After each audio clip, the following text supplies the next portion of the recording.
where's my mic? Oh, wait. Whoa! Hey, welcome to Freak Out Friday, and it is certainly a Freak Out Friday. Hopefully, I just didn't static you up. In any case, hey, welcome to I Know a Guy Bicycles, hanging out with a guy. Hey, I'm Justin the Guy, and using the gimbal again to see if that works. So if it totally sucks, let me know. But you know, it's kind of fun to be able to see where I'm going and what I'm doing. I'll probably do a little different civilization of it. But hey, if it's Friday, it's Freak Out Friday. And the title is of today's show, It's Cold Outside, but the shop is on fire. Well, literally not on fire, but we have a heater in the corner. So keeping myself a little toasty there. Less Cam 51, thank you for joining in. 28 degrees there. Oh, in Ohio, yeah, we got the deep freeze, and it's a balming 14 degrees Fahrenheit right now. And I think our high is 18. So chilly. And you would think that would just snuff and kill my business or bike retail business. Typically, yes, but I'm not your typical bike shop.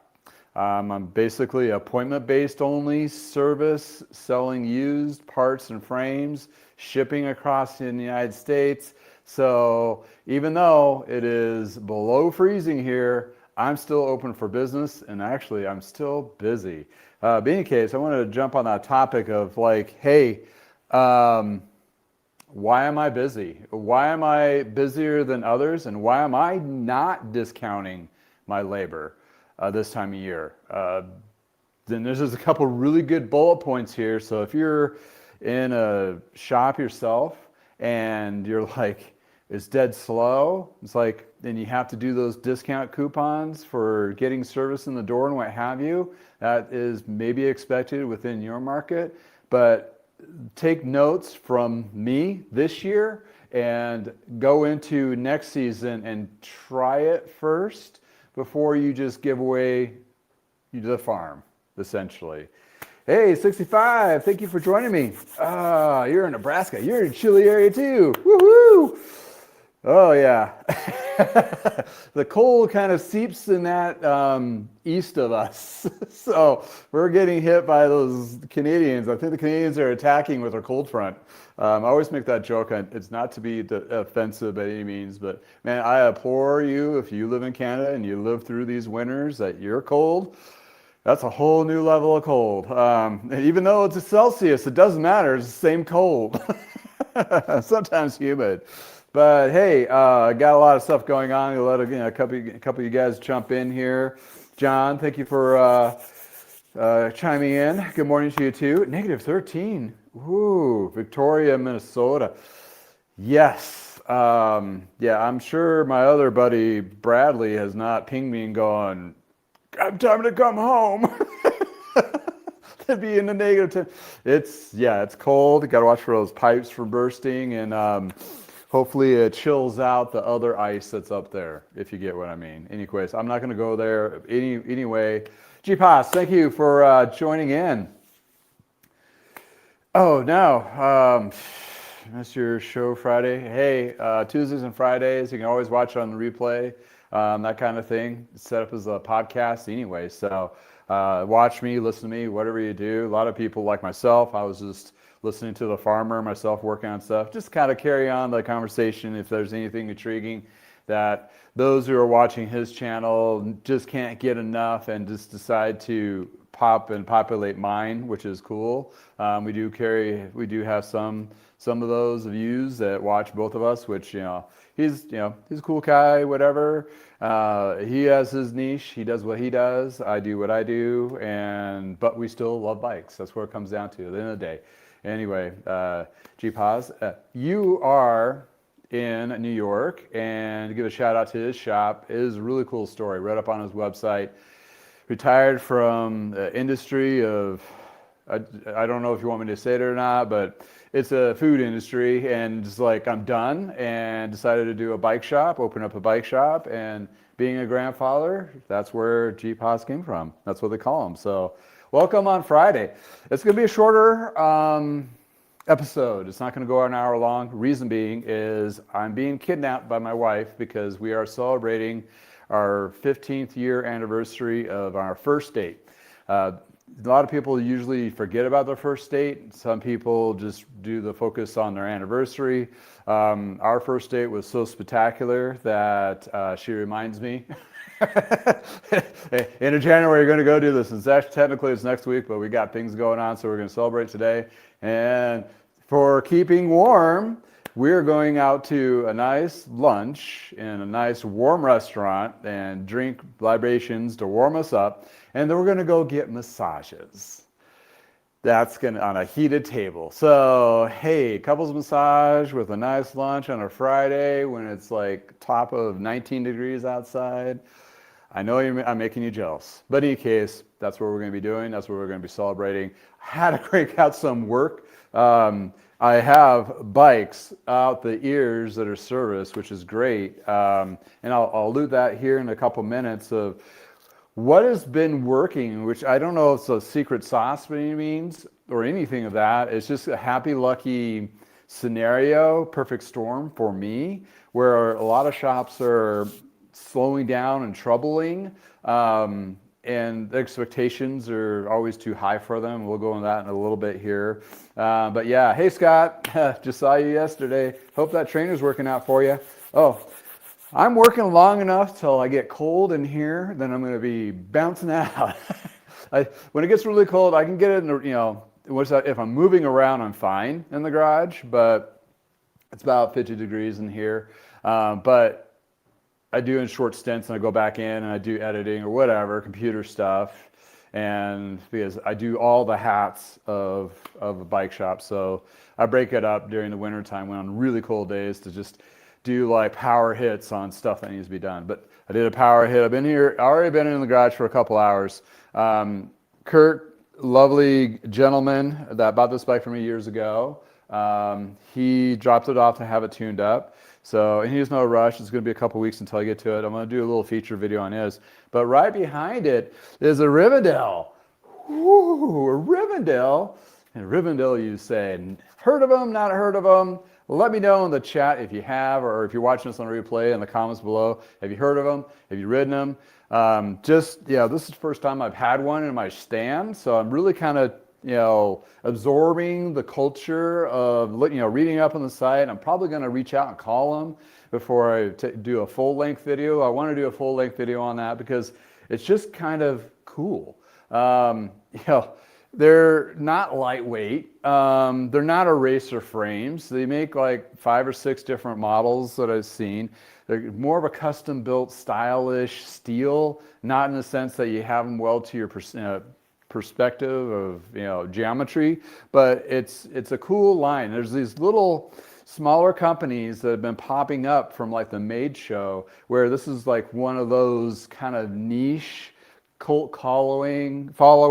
The name of the company is based off of the Lord of the Rings or something like that. Which, by the way, my wife is super geek. Watched the Lord of the Rings more than a couple of the ones, like the first and the second one. I think she's seen it in the theaters when it was released like 50 or 60 times, like nuts, like that kind of nuts. So, in any case, she's been giving me the lowdown on the name, but we're going to feature that in a video. What it's in for is a full tune-up, like a whole bells and whistles. And it is one of you individuals out there that have actually watched me on YouTube and brought that in. That alludes to the secret sauce, but we're going to talk to a couple of those of you in chat. King 7. Warm in Florida. Just talked to Bill this week, which is from Vital Bike Chains. He's in Florida, which is all the chain waxing and that kind of thing. So he's making me jealous because it's cold here. 22 upcoming week. Nice. Congrats.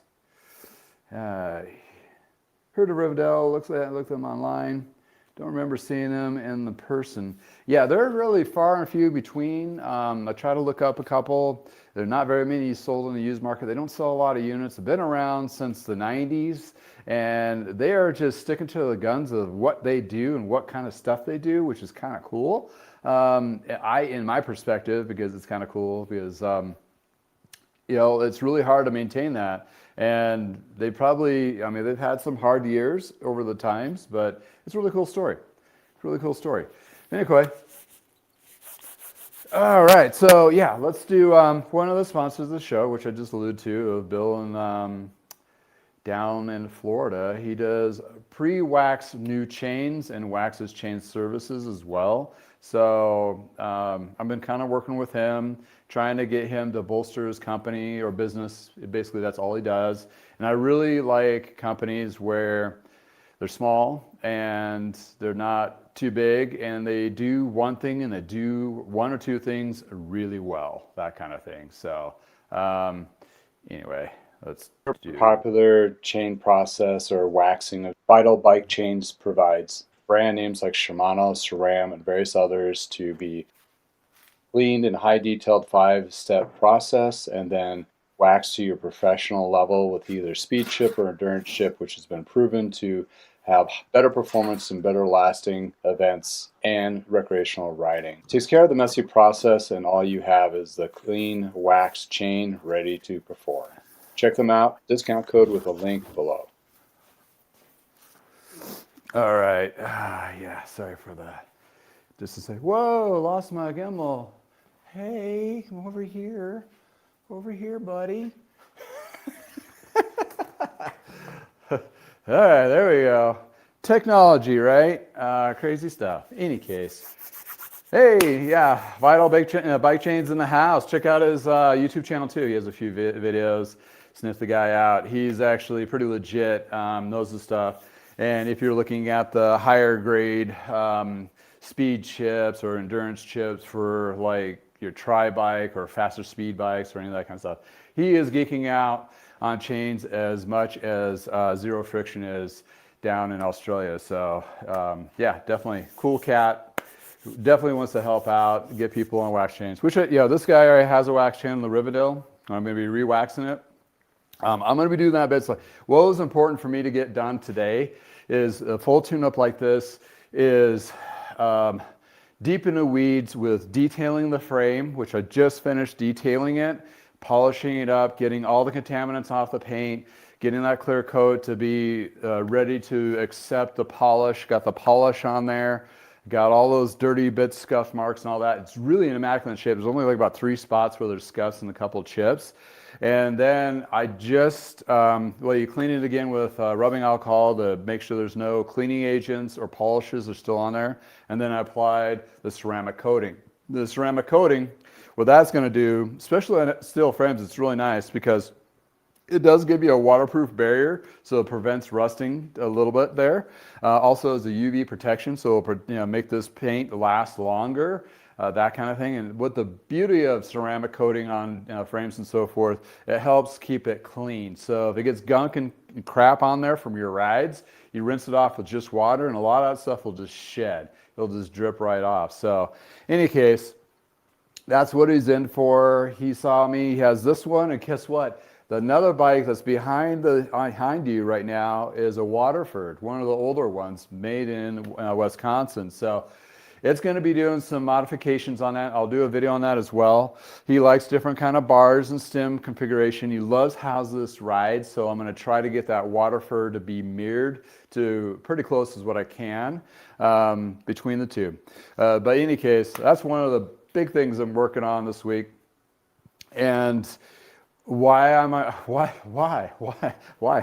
how's this all get crazy like this? In January. I mean, December was, flat.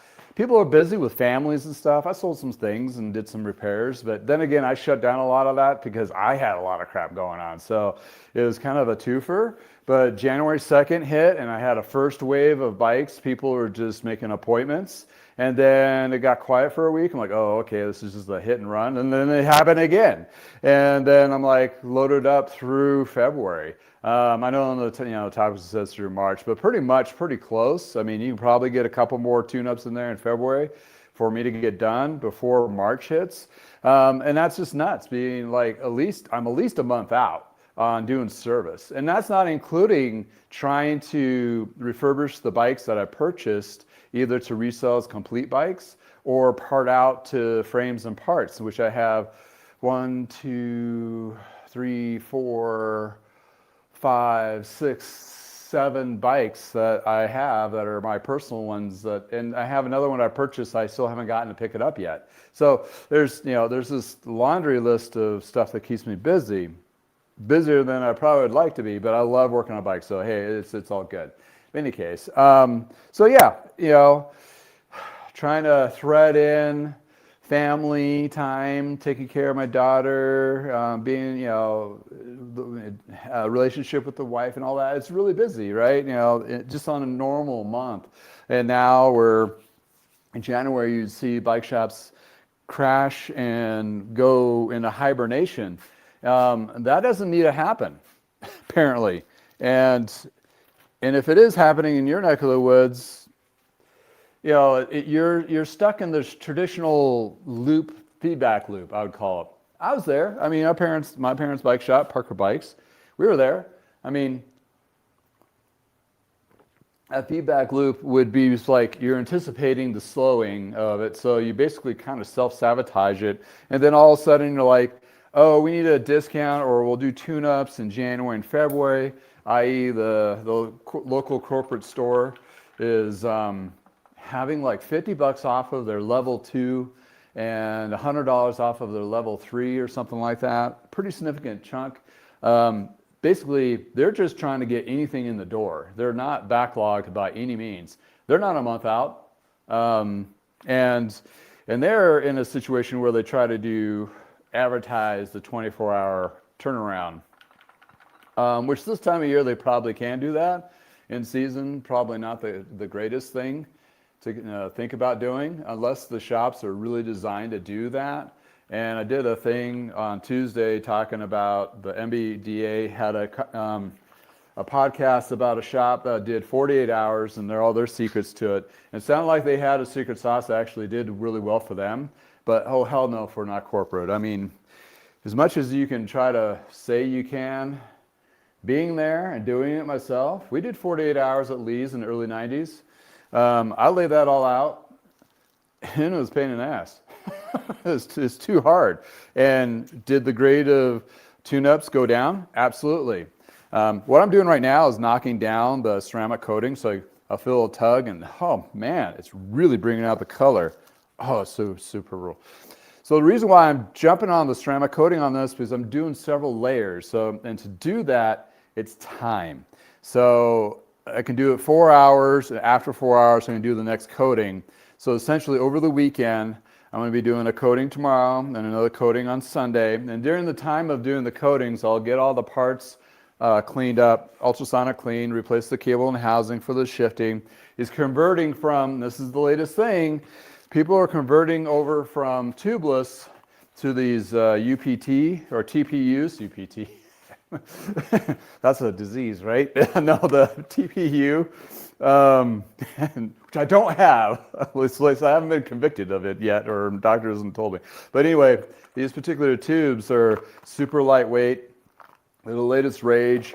A lot of people are ditching the tubeless and going to these tubes because, they're just tired of the tubeless thing. And it does give you the performance or the lightweightness of tubeless.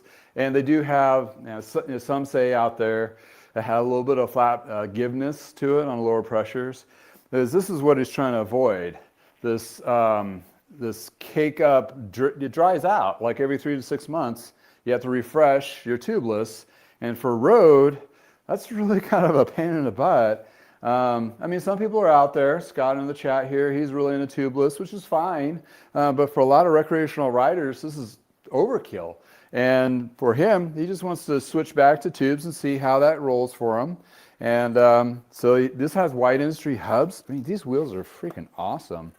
Wide industry hubs with a nice alloy rim, beefed out, bladed spokes. I mean, there's nothing held back on this. And looking at the prices on these bikes, it's easily $4-5 grand. For a cool retro looking gusseted, again, I'll make a video that highlights all the features and the parts on this. He has Paul parts on it, which are pretty cool stuff.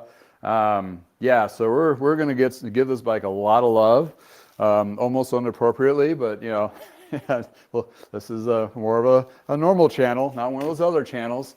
And we're going to get this thing in a type performance, and then we're going to do the other bike and try to get it to be mirrored in the Waterford version of it. So cool projects there. How am I doing on time? I've got about another 10 minutes. So for them, my wife's going to pull the plug on me, so we're going to go out. In any case, talking about wheels, if you're thinking about upgrading your retro ride, that's a rim brake, and you're trying to find something out there that's decent quality, I got a guy. If you're looking to upgrade your carbon wheels or to carbon wheels on road or the through axle without spending way too much money, I got a guy. Let me show you who I'm talking about. And I've gotten several sets, which I featured a set on a mountain bike that he custom built for me, which the bike turned out amazing. Bicycle Wheel Warehouse in California has an excellent selection of wheels to choose from. They're pre-built, or also you can have them custom built up to various sizes. You can reach out to them directly if you have something unique like the 650 wheel or a different style hub. Therefore, it makes it an excellent bike wheel set company that actually provides good wheel sets without breaking the bank. You will find them being very trusted and true. They really hold up under a lot of different riding conditions and so forth. It takes the standard old school wheel building practices and puts them in a better format. But in any case, this is a wheel set you'll be really love to have. It'll perform for you for a long period of time, and the quality and the attention to detail is superb. You'll find information about this company in the description below, with also my personal coupon code. I hope you find a good wheel set where it works for you.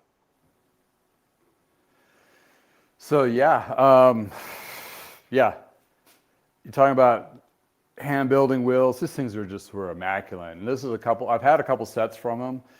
You reached out to me over a year ago saying, hey, if you're looking for wheels because he knows I do a lot of rim brake stuff, and sometimes you'll find some good, a decent set of rim brake wheel sets out there. But a lot of people, if you don't know what you're looking at and have them trued and all that, it can get pretty expensive, and you're just throwing money away, and all of a sudden you have to get a new set of wheels anyway. But in any case, that's a great opportunity. And there also is a 25% off going right now on that. I've lost track of. Okay, I need a fresh cloth. But hey, give them a shout out. And this time of year, it's a really good time to explore those wheel sets, for sure. John, will Trek do anything special to accommodate 50 years of bike building? Maybe a discussion with John B. next time he's on as a guest. Yeah, that's a good one, really. I didn't realize it was coming up on that, but yeah, it was mid-70s, right? Actually, right about now, it'd be about 50 years. 76, 77, good one. Yeah, I'm working on a special guest. I'm not going to divulge who it is, but I'm working on a special guest, and hopefully I can either get a video compiled next week. I got too busy this week. He pinged me, like, we still on? I'm like, yeah, I just got slammed with tune-ups and stuff. Let's carve out some time next week and do a conversation with John.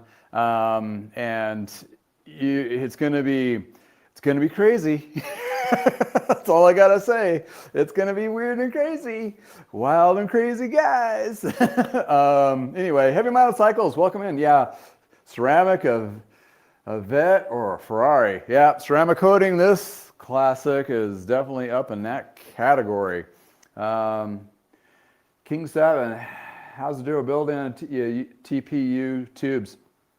They're still new. The jury's still probably out on longevity if you're riding for like a season or two. I saw on GC Performance channel, they were talking about that it has more of a flexibility to it. So if you do get a puncture, it'll push in, especially if you're doing a little bit lower pressure, PSI rating on that. So maybe it'll hold up a little bit better than a brutal tube, because those tend to stick to the side of the tire itself. So you may have a little bit of that there. Quite honestly, it's a lighter tube. You can probably inject some sealant in there to give it a little bit of liquid coating. I know some of my customers do that anyway. So instead of using like the Slime Classic 4 ounces, it's just 2 ounces of any of the sealants that you can get for tubeless. That seemed to work. So all depends what kind of ride and what you're expecting. If you're really into weight loss and rotational and all that, maybe tubeless is still the way to keep going for you.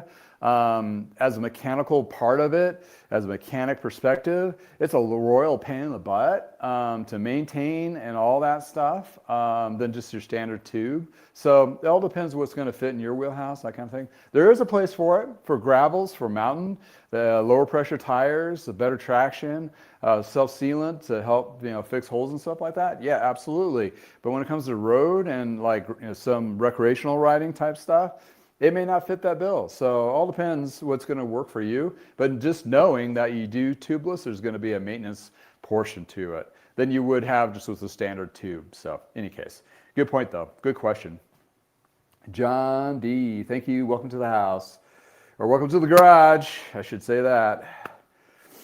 I've had good luck with the clean tires, any debris. Wear little holes. They also come with a patch. This one comes with like little sticker patches for its own, so you can actually patch it too. So, but I don't know if it's holdable or not. But then again, riding bikes, it's part of getting flats. It's part of the reality of it. That kind of thing. Oh, I need to show this. Sorry. Yeah, nobody's seen the chat. In any case, or not, both applications. Patrick Washburn, hey, thank you, welcome.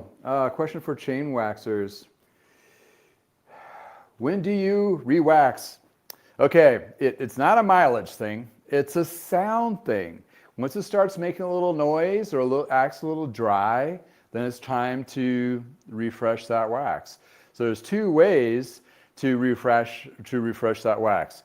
The heavier lift way is how it was waxed initially. You have like a bath system with wax, hot wax. You don't have to re-clean it. You just make sure it's rinsed off from any kind of debris. But you just take that already pre-waxed, dried out wax chain and you dip it. I use a two-pot system, so it kind of sheds the old wax and I put it into the dip that's fresh wax. Pretty easy to do if you have the wax already set up, and then you just do the shedding process and you're good to go. The super easy way of doing it is grabbing a bottle of, it's expensive, but you don't use a lot of it, and it's the super secret chain coating bottled wax. This stuff, it's the same tungsten sulfite with paraffin blend that they use in the hot wax, just emulsified with 10% water. So what you do is you drip it on there, and I have a video in my library, so I'd suggest looking at that. But you drip it on the chain, coat it once, and spin it like 20, 30 times when it's at its angled derailleur, and just let it dry, basically 2-3 hours, and let it dry, and it'll refresh your pre-wax chain. And you can keep doing this as ever long as you want, but nothing really replaces the complete submersion of the wax. But this will get you through the season, and when you get in it back to the bike shop, or you do it yourself a full tune, then you can re-wax. The other philosophy is you get 3 chains that are pre-waxed, and you just rotate them out when it starts making that noise. My neighbor, she rides a lot. She goes about 500 miles before she has to have her chain re-waxed. But I have, like Scott in the chat, it's like maybe 2 to 3, all depending how much you're shifting. There's so many variables to that. So great question, Patrick. But hopefully that helps you. But the drip will keep it fresh, and it's a lot clean. Well, that's what majority of these people that I have bikes in the shop that want wax chains. It's clean, and then on top of that, it shifts really smooth, and it's quiet. And then it has all those properties of reduction of wear and tear on all the componentry in your drivetrain. And on top of all that, if you're the go-go racer, it does cut a couple wattages, or it gives you a couple watt, I forget what it is. You get some wattage gain there. So that's the thing. They have it on the racers. That's where the speed chip, you want to get fast, go talk to Vital Bike Chains. Bill over there will take care of you, get you that chain to like super speed. And all those good things. Yeah, squirt is another one that works pretty well. They're wax-based. I mean, not to say, but the thing is, though, keep in mind, when you use any performance lube, whatever is a drip, paraffin to the wax, whatever, you need to clean that brand new chain or your old chain clean it with all the contaminants, packing grease, and all that, because all you're doing, even on a brand new chain, if you're putting that performance lubricant on a brand new chain, you're taking packing grease and you're cross-contaminating it with non-performance. So basically, you're getting a hot mess and not the performance that you're looking for, and it's definitely not going to do what the bottle says. So keep that in mind. So in any case, but yeah, that's the wax is. Either you're in it, or you're not, which is fine. It all depends what kind of riding and what you're doing. But yeah, there's not that many people. I mean, a lot of shops have started doing waxing, but not very many of doing that high performance blend and that kind of thing. And to take all the guesswork out of it, that's where you want to talk to Bill at Vital Bike Chains, for sure. Absolutely. All righty. So the Rivendell is polished, and the ceramic coating, oh man, super beautiful. So I gotta clean the wheels still and true them. Then I put like a polisher that has some ceramic properties on that, as well as the parts. So hopefully I'll get this bike done early part of next week, and I got parts for the other bike, and then dive into that for that one. Then I also have a Mossy to work on, a Le Mans full carbon.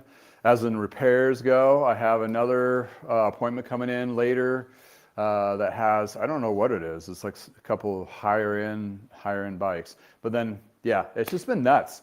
So before I jump off, and those are our bike shop people that have shops and so forth. And like, oh, you talked about, why are you so busy? And why are we discounting our tune-ups? Okay, this is a long game, people. And it turns out it's a long game. Well, all the tune-ups you're seeing that I have in my stands for the last month or so, most of them been driven by YouTube and social media platforms. That's nuts, because they see my stuff and they're like, I want you to work on my bike, and they will drive an hour and a half away from me to do work on their bikes, which is amazing. Well, this has been occurring for the last year and a half, 2 years. Well, this is the first winter that's really come to fruition, where these are individuals that cultivated a community of cyclists that they love to ride, they have multiple bikes, and they'll just do rotations. And kind of a gift to me to help me out, they're leveraging the downtime and be able to get the bikes in and not having that bike to be missing in their stable in season. So it goes along the lines with his best course of action. What you do at the end of the season with your bike, well, you go get it tuned up so you're ready for the next nice day when it turns out to be 60 to 70 degrees in your neck of the woods, and you're like, oh, I'm gonna go for a ride. And then you're like, oh crap, I got flat tires and it's shifting weird or whatever. Get that tuned up beforehand.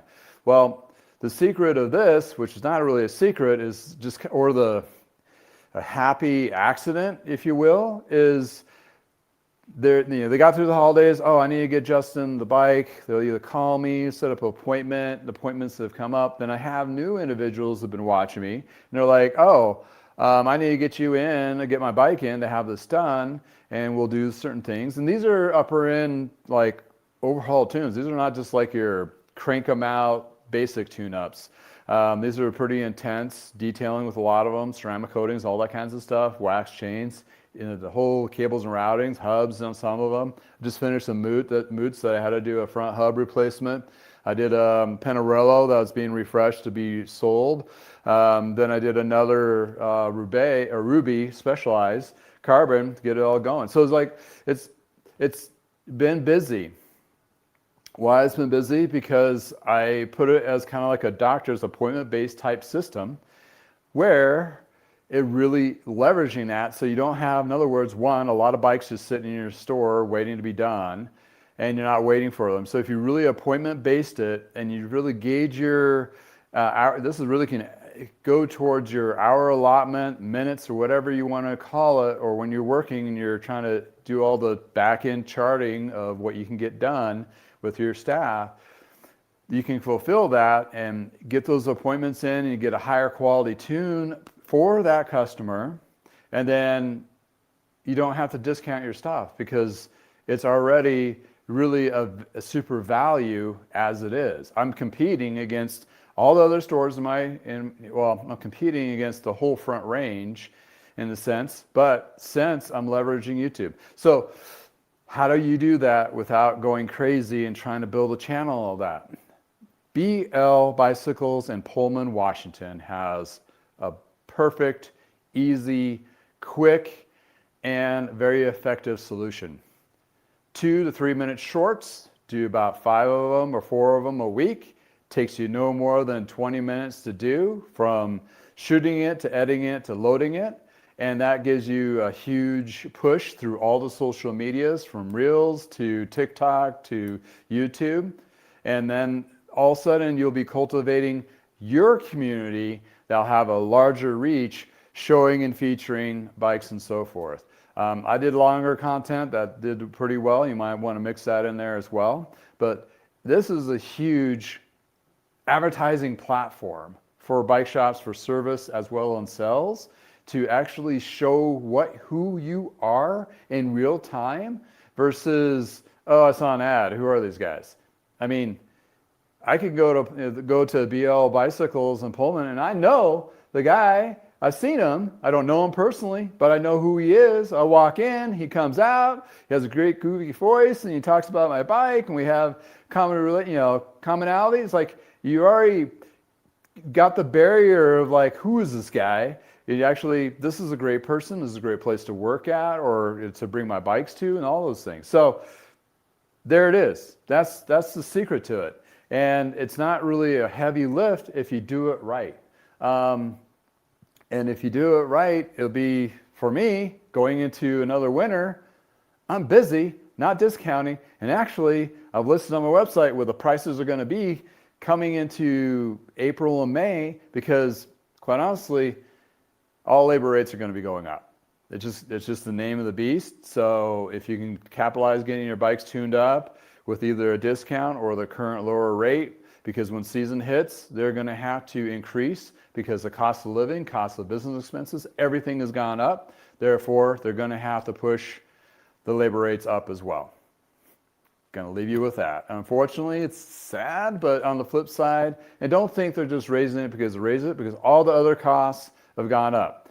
The solutions, the equipment, the tools, the employees, they need to have a livable wage to support, to be able to buy the increase of costs on their food and everything. At least 10%, if not 20%, is what you're going to be seeing an increase. If you're a shop, you better be looking at all those parameters. It's not just what it costs you for an employee, what's it going to cost you for the employee to be able to have a livable wage and to be able to be happy and not lose. And there's a lot of different ways you can work your business to accommodate that. But end of the day, prices are going to go up. Get your bikes in now while the prices are not too expensive. And also the off season is a really great time to have your bikes tuned up. Reason being is the mechanics are not too terribly overwhelmed and they're not burned out. So you're going to get a better quality tune. They're going to spend more time on there, and they'll be able to catch things that maybe more a preventative mechanic versus just is a good enough mechanic. In any case, I have a lunch date, and I'm surprised she hasn't popped in yet and tell me that I need to go, not look like this. But I'll give it a couple shout outs before I go. Hey, Spooky Tuesday, thank you for chiming in. Sorry, I got to leave early because I got an anniversary date to go to. Shop Talk Tuesday, we'll be here back on Tuesday on that. Oh yeah, it's freezing. Colorado, it's cold. Wrapped the child up and threw her to school. Listening on my way to a local bike shop for parts. Nice. So I'm going to put a new handlebars on my brand new steel frame Wallby. Oh, nice. That sounds like a awesome build there. Awesome build. Yeah, thanks everybody for hanging out. It makes this channel. Sorry it's a little bit short, but got to celebrate when you can. Kids in school, and we're going to go get massages. So don't hate me. Plus, I'm sore. I've been working out a lot because I turned 55, and we're about day 16 into my personal goals, working out as many days as 55 days straight from turning 55, and after that, when it gets a nice enough day, Kirk, he's the one that actually inspired me to do that. is to ride my age. So once it's a decent enough day ride with enough sun, I'm going to go ride for 55 miles. So that hopefully will be in sometime in March. Thank you all for hanging in. And yeah, thank you for congratulations. Yeah, 15 years. It's crazy. It goes fast. And yeah, got some really cool stuff, really cool videos to make, all those things. Yep, I'm out. Everybody stay warm out there. Just stay warm. And again, thank you all for being part of this. It does really warm my heart. And all of you being part of this. Appreciate it.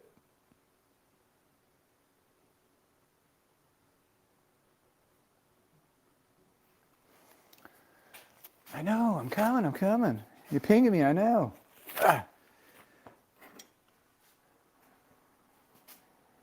Turn out the heater so I don't burn down my garage. Let's not do that.